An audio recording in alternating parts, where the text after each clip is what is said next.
केंद्र में सत्ताधारी दल बीजेपी सभी पॉलिटिकल पार्टियों में सबसे अमीर पार्टी है। इसका दावा एडीआर यानी एसोसिएशन फॉर डेमोक्रेटिक रिफॉर्म्स की एक रिपोर्ट में किया गया है। हैरानी की बात यह है कि इस लिस्ट में सबसे पुराना राजनीतिक दल यानी कांग्रेस काफी पीछे है, जो कभी पहले स्थान पर हुआ करता था।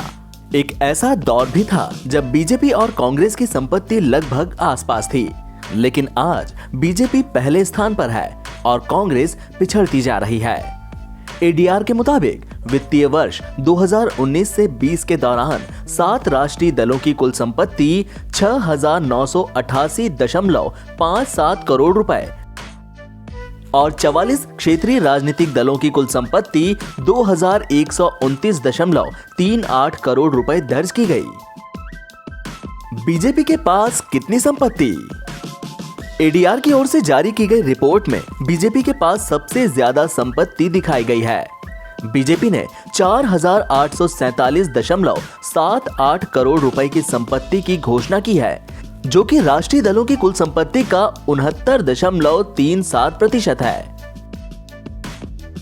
अन्य पार्टियां किस नंबर पर?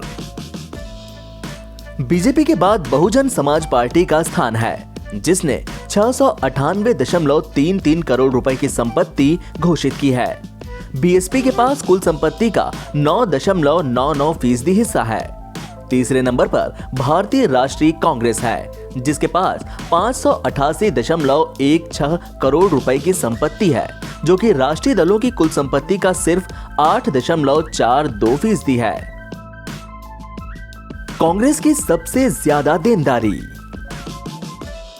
कांग्रेस ने सबसे ज्यादा 49.55 करोड़ रुपए की देनदारी घोषित की है, जिसके बाद अखिल भारतीय तृणमूल कांग्रेस ने 11.32 करोड़ रुपए की घोषणा की। क्षेत्रीय राजनीतिक दलों ने 60.66 करोड़ रुपए की कुल देनदारी घोषित की है। इनमें 3 करोड़ 29 लाख रुपए उधार के तहत और 30 करोड़ 37 लाख रुपए अन्य देनदारियों के तहत घोषित किए हैं। क्षेत्रीय दलों के पास कितनी संपत्ति? 44 क्षेत्रीय दलों में शीर्ष 10 पार्टियों की संपत्ति कुल घोषित संपत्ति का 95.27% है।